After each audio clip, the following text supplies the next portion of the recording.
সাংবাদিকদের উপর আদ্দিন হাসপাতালের পরিচ্ছন্ন ও নিরাপত্তা কর্মীদের হামলার ঘটনায় তদন্ত করে ব্যবস্থা নেওয়া হবে বলে জানিয়েছেন তথ্যমন্ত্রী জহির উদ্দিন স্বপন। সকালে সচিবালয়ে ঈদ পরবর্তী শুভেচ্ছা বিনিময়ে সাংবাদিকদের তিনি এই কথা জানান। তথ্যমন্ত্রী বলেন, আদ্দিন হাসপাতালে সাংবাদিকদের পেশাগত নিরাপত্তা নিশ্চিত হয়নি। মূল ধারার সাংবাদিকদের উপর হামলার ঘটনায় জিরো টলারেন্স নীতি অবলম্বন করবে সরকার।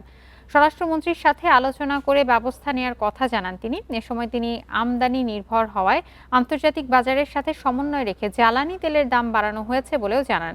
বলেন, অন্যরা সংকটের সময়ে বাড়ালেও বাংলাদেশ জ্বালানির দাম বাড়ায়নি। বলেন, সরকার পরামর্শ কমিটি করেছে, সেই কমিটির সুপারিশেই জ্বালানির দাম বাড়ানো হয়েছে। ওই প্রতিষ্ঠানের অভ্যন্তরে সাংবাদিকদের পেশাগত নিরাপত্তা নিশ্চিত করা হয়নি। যদি আপনার বক্তব্য সত্য হয়ে থাকে তবে আমি আরও বিস্তারিত খবর নেই।